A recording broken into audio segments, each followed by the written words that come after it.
like your special term limits resume that I wrote for you. So I remember when he was new to Congress and wasn't a household name yet, Governor DeSantis reached out to our group. He met with our team and just said, I really believe in this. I want to help any way that I can. And shortly after that, he became our lead sponsor in Congress. He worked harder than any other sponsor we had to build support. And I think that single-handedly kind of revitalized the term limits debate in Washington. He never wavered advocating for our pledge program, and I think thanks in part to those early efforts of yours, we can now say we have over 150 pledge signers in Congress, and we're nearing 1,000 at the state legislative level, so thank you. As governor of Florida, he's continued to lead the way on this issue. In 2022, he signed a law to term limit Florida school boards. In 2024, he signed our single subject application for a term limits convention. More recently, you have hit the road for term limits, visiting, as I mentioned, Indiana, South Carolina, and Ohio.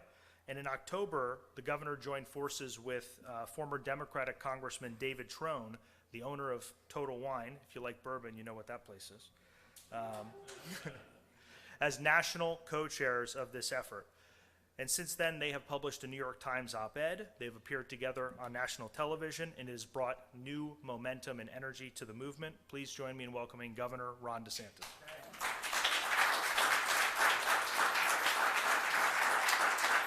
Oh, no, please be seated. Thanks so much. Thanks, Nick. Appreciate it.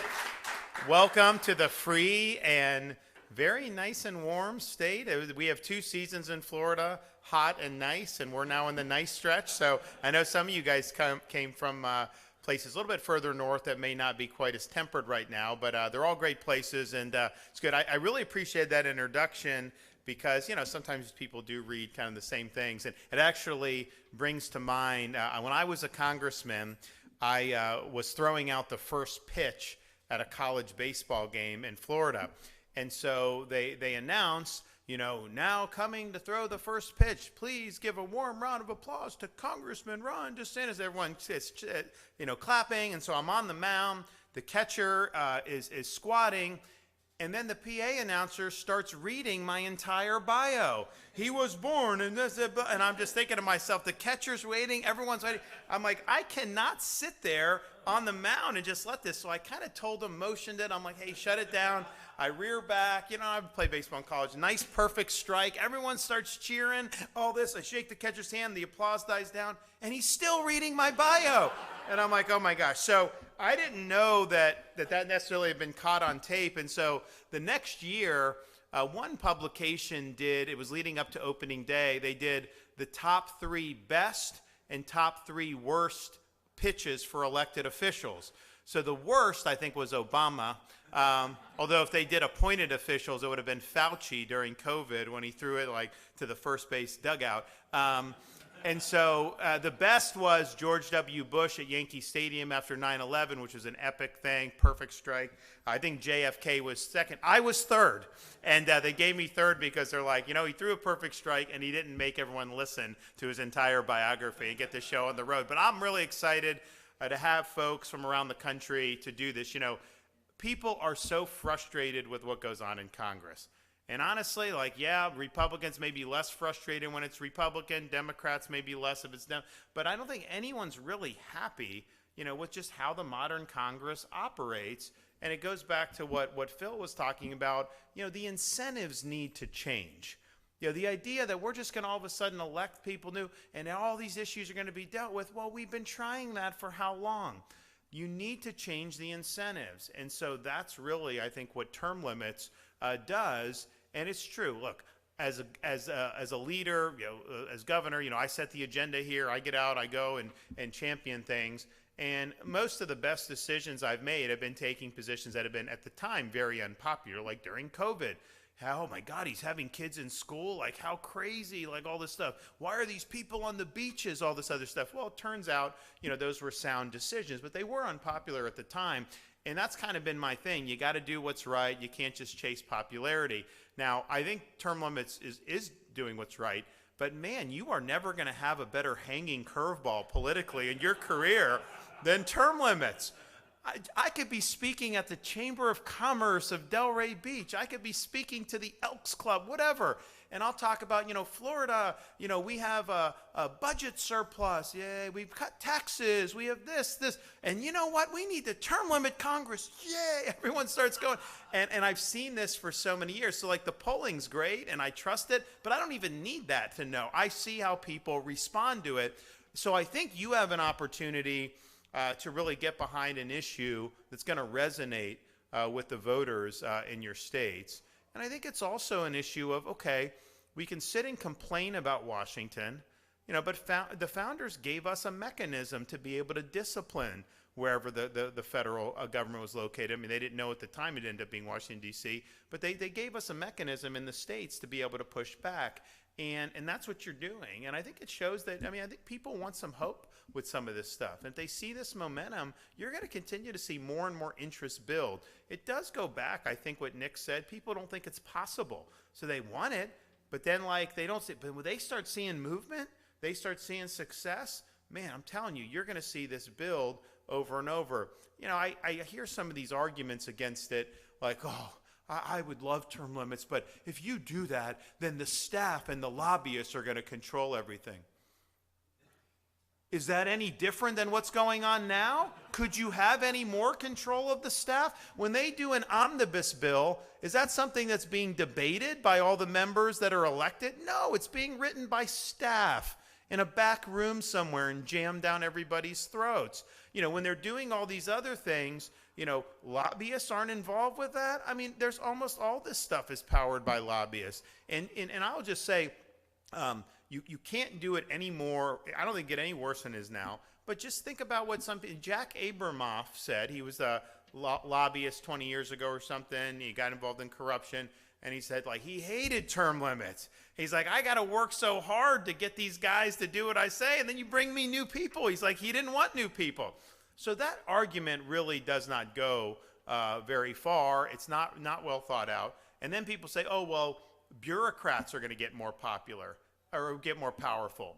Excuse me, the modern Congress, as careerism has increased, the Congress has neutered itself and given more power to the permanent bureaucracy. It has grown dramatically over the last 50 years. They don't use the power of the purse, which is their most powerful weapon, the way the founders intended. That's what's happening under this current regime.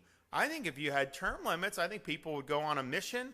They know that they're going to be there for 6 years in the House, and maybe they run for Senate, but even if not, you go.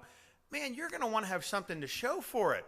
You're going to go up there and actually want to get the job done. So the incentives are just different. Those arguments, I don't think, make a lot of sense. And, you do have some people say, oh, I don't believe in Article 5. I don't know. It could be a crazy convention. What would happen if you got to 31, 32 states? Congress would end up passing it. I think they would want to control. And I think what they would do is probably pass what we want.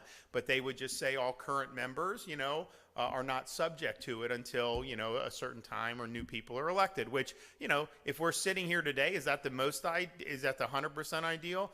No, but the reality is if you actually went to convention and sent to states, that would take a lot longer. So by the time that passed, you would end up probably being right where you were anyways. And so I think that's what would happen. I think Congress, if they feel the heat, they're going to, and part of it is self-preservation.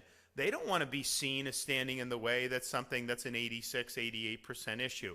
So all that stuff will happen, as you go. And I do think so, I'm a recovering congressman. I think I've recovered, but 3 terms, I was there, didn't drink the Kool-Aid and kind of did what I said I'd do. But, I went in there and I was for term limits.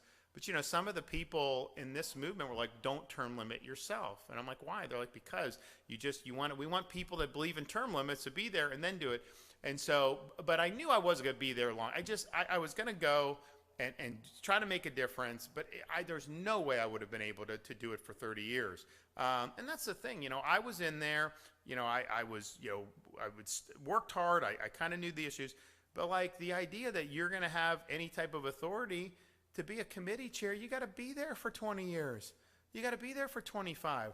And so, okay, so if you're a reformer and you want to go up and change Washington, the more you push for reform, the less likely you're going to be on a path where you're going to ever be in any of those positions. So you got to make this decision. You have this idealism. You want to go. You want to be able to do tax reform, whatever is motivating you. The more that you are in tune with your voters and want to turn Washington upside down, the less likely in that path of you actually being able to exercise real power closes. So what do these guys do? Most of them play the game. They become part of the culture. So by the time they get into those positions, they're neutered. They're not basically, they don't have the same fire that they used to have. And that's what's happened, with this culture. You will sometimes hear some people say, well, the average congressman isn't there for 30 years. The average is whatever less. And that is true, but understand what's happening. You have people that are entrenched, that have been there 20, 30, 40 years, and they control the levers. You do have people that get elected, and they're there for and they do get disenchanted because they have no pathway to go. So there is some turnover in the seats where it doesn't matter, right? Where people aren't actually doing anything.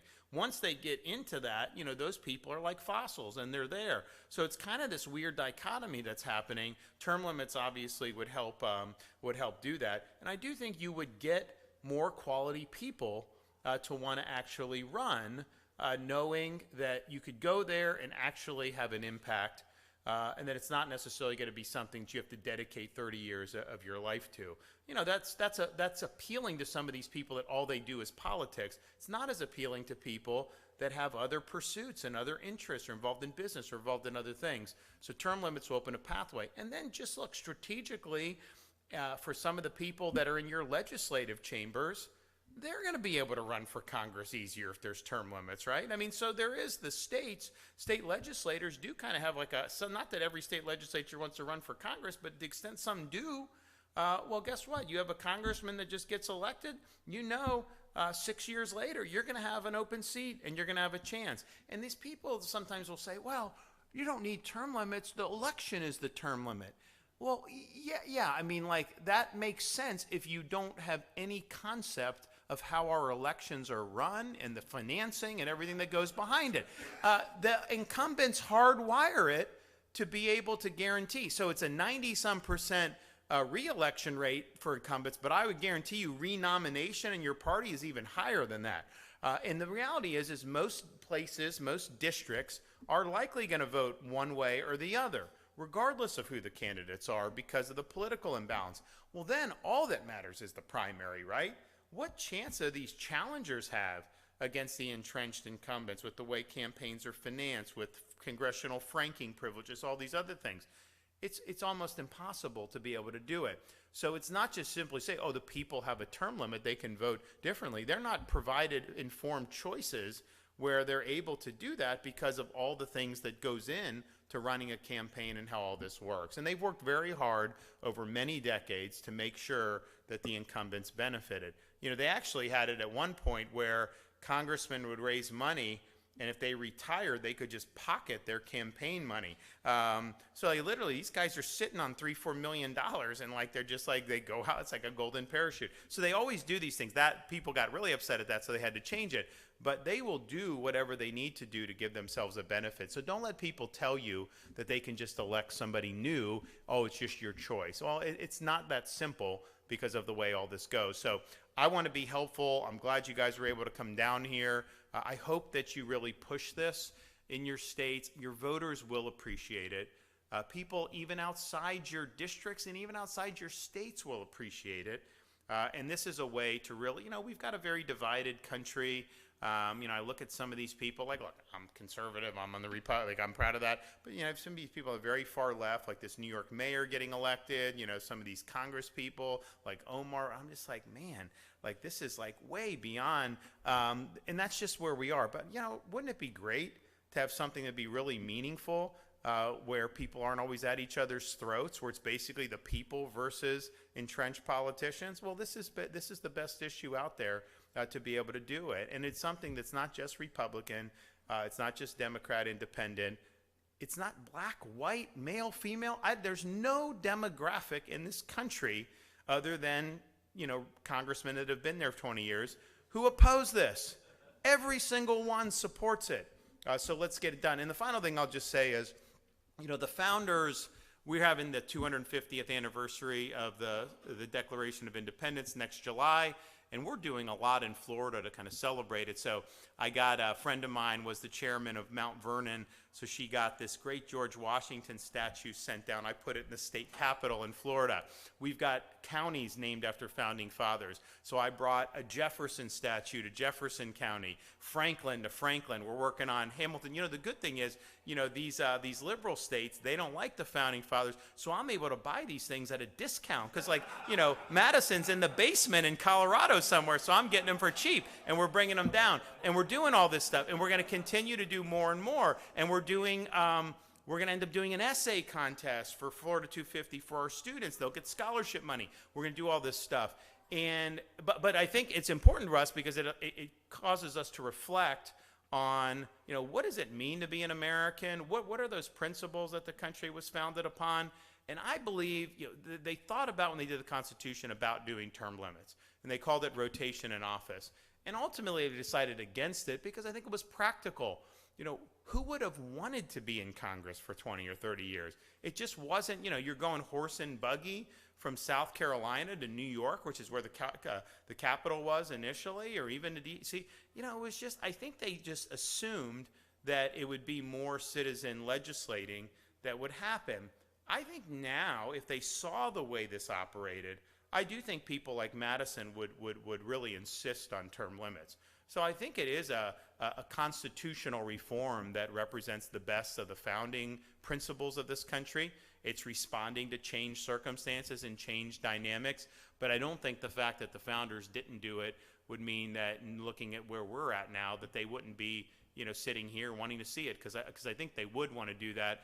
And, wouldn't it be great in the 250th year to be able to see a bunch of states get on the board with this and do something that will really get a lot of public support behind them. So we're on board on this. We're happy to help in your states and others. If we can be helpful, I will tell you, you are doing God's work here. There are so many people that are hungry for reform.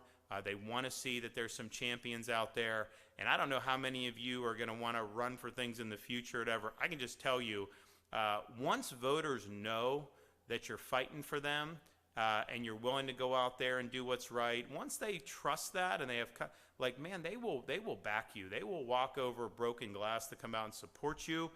They just want to know that they have a champion. And I think this is a way for everybody to do things that are going to be met with really strong support from the people that elected you. So I know we're going to be doing some more stuff. I look forward to catching up with some folks after this. I know we got some stuff tomorrow morning. I think I'm taking some of you guys out to the park, which is going to be a lot of fun. But thank you for doing this, and I hope that this is kind of like one